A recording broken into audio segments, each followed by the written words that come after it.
Wahai ukhti, seandainya engkau sadari betapa mulianya engkau, betapa Allah sudah memuliakan, aku yang akan menjadi suamimu akan berusaha menjaga auratmu dengan sebaik-baiknya. Aku akan menjaga keindahanmu dengan sebaik-baiknya. Bahkan aku akan memperindah,mu dengan akhlak. Aku akan memperindah,mu dengan ilmu agama. Kita akan bersama-sama belajar agama. Kita akan bersama-sama bangun di sepertiga malam. Ketika aku menghadapmu, aku renggut tanganmu. Kemudian aku sun tanganmu dan aku katakan kepadamu, betapa aku beruntung memilikimu. Seorang wanita yang soleh. Cantikmu adalah akhlak. Cantikmu adalah iman.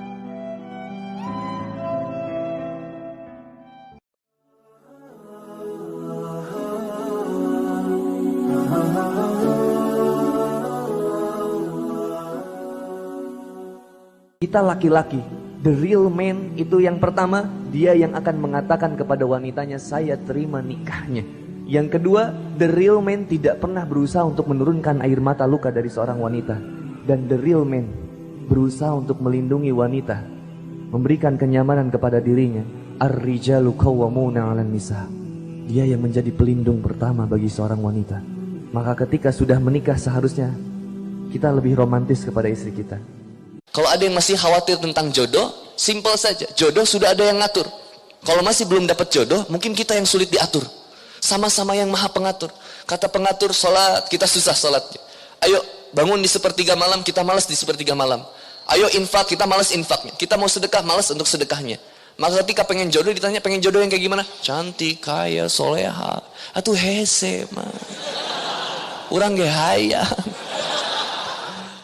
Keteguhan kita dengan kejombloan ini bisa jadi contoh bagi saudara kita. Nah, sehingga akhirnya teman kita bilang, kok kamu bisa sih jomblo berpuluh-puluh tahun dan kamu gak pernah ngerasa kabita ngelihat aku pacaran? Alhamdulillah, saya lebih bahagia ketika saya memiliki cinta dengan Allah Subhanahu wa Ta'ala. Meskipun berat bagi saya melangkah sendirian di kehidupan ini, innallaha ma'ana, Allah senantiasa bersamaku. Dan alhamdulillah, saya senantiasa dibersamai dengan kawan-kawan saya pun yang cinta kepada Allah. Dan saya tidak pernah merasakan kesendirian itu. Dan saya yakin kesabaran saya meniti jalan takwa, kesabaran saya dalam meniti kesendirian ini, Allah akan hadirkan pasangan yang luar biasa untuk saya, yang lebih cinta kepada Allah. Dan cintanya kepadaku pun karena cinta kepada Allah, insya Allah. Seandainya engkau memiliki pacar yang engkau paling anggap paling cinta, wallahi yang saya yakini Allah hanya akan menghadirkan sesuatu yang baik dengan cara yang terbaik. Jadi jomblo itu gak pernah masalah. Sendiri itu tidak pernah masalah. Yang jadi masalah itu adalah ketika kesendirian kita tidak sadar kita sedang bersama Allah. Itu yang jadi masalah. Tapi ketika kesendirian kita sadari bersama Allah, dan karena Allah kita akan bersabar dengan kesendiriannya. Jika engkau tidak bersama dengan Allah Subhanahu wa Ta'ala, sulit yang akan datang kepada kita. Tapi ketika kita bersama dengan Allah Subhanahu wa Ta'ala, tenang, nyaman, bahagia. Ketika ahwat dihijab, maka kemudian dia bertemu dengan realita dunia yang begitu jahat, yang kemudian mengatakan kepada ahwat ini, jangan dulu dijilbab deh. Kalau masih begini, mendingan gua mah hijabin hati dulu aja deh. Hijab hati lebih utama daripada hijab luarnya. Percuma teteh dihijab tapi akhlaknya tidak baik. Seolah-olah perkataan ini benar.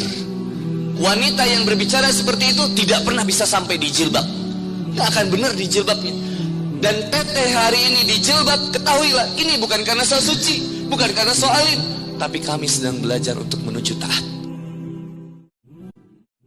Data dari Komnas Perlindungan Anak Indonesia tahun 2012 didapatkan data lebih dari 60% siswi SMP SMA sudah tidak perawan lagi. Ada yang salah dari generasi muda kita, brother and sister fillah. Kita salah dalam memandang cinta. Kayaknya cinta nggak seperti itu. Cinta bukan hanya berbicara tentang romantisme, tentang seks, tapi cinta berbicara tentang tanggung jawab, cinta berbicara tentang kesetiaan, cinta berbicara tentang kesejatian. Cinta hanya berbicara tentang bagaimana perlakuan kita kepada Allah Subhanahu wa Ta'ala. Mencintai Allah itu yang paling sejati.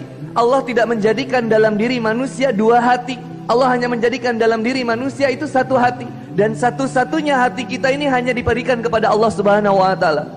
Wallazina amanu asyaddu hubbalillah. Orang yang beriman itu cintanya teramat sangat besar kepada Allah Subhanahu wa taala. Maka cara memandang cinta kita ini yang bermasalah. Bak dengan dunia pacaran, ya Allah, tidak akan pernah engkau mendapatkan kebahagiaan sejati ketika engkau masih berpacaran. Tidak akan kau pernah mendapatkan kebahagiaan sejati ketika engkau mencintai sesuatu melebihi cinta kepada Allah Subhanahu wa taala. Kebahagiaan yang sejati adalah ketika engkau menanamkan cinta satu-satunya kepada Allah dan Rasul, dan engkau menaruh harap di sana, dan engkau tanamkan ketakutanmu hanya kepada Allah, dan kecintaanmu hanya kepada Allah. Itu yang menjadikanmu terus percaya untuk hidup dalam setiap harinya. Manusia itu tidak lepas dengan keinginan. Dapat satu pengen yang lain lagi. Coba kalau yang namanya mengunggulkan hawa nafsu gak beres-beres. Lihat orang yang pacaran gak beres-beres. Orang yang pacaran hanya menyiapkan hatinya untuk disakiti. Tapi orang yang mengambil keputusan untuk menikah muda, Masya Allah, mental sejati itu dia. Tapi kalau yang masih pacaran, bukan ikhwan yang sejati. Laki-laki sejati tidak pernah memberikan tukar coklat. Murahan.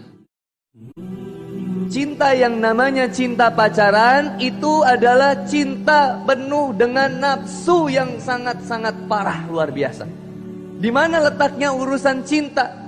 Kenapa ketika berbicara cinta justru kemudian kau melakukan sesuatu yang kau tidak mau bertanggung jawab atas apa yang telah kau kerjakan kepada dirinya? Coba cek berapa banyak wanita yang aborsi, berapa banyak wanita yang bunuh diri, berapa banyak wanita yang hilang kepercayaan dirinya untuk kemudian menikah mendapatkan pria yang terbaik karena dia sebelumnya sudah melakukan kemaksiatan zina dengan pacar yang sebelumnya.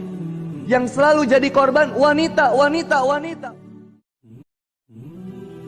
Ahwat, seandainya engkau mengatakan semua laki-laki sama, mohon maaf, kami berbeda. Seandainya laki-laki yang kau idamkan adalah seperti pria Korea, tinggi, semampai, tampan, putih, tarang naherang, rambutnya Masya Allah, buuk di boroman, huntu di pehelan, banget di bodasan, ari beheng hidung. Ketahuilah, kami memang tidak tampan, tapi setidaknya kami memiliki iman. Yang dengan iman itu kami akan menghantarkan kau bahagia dunia dan akhirat.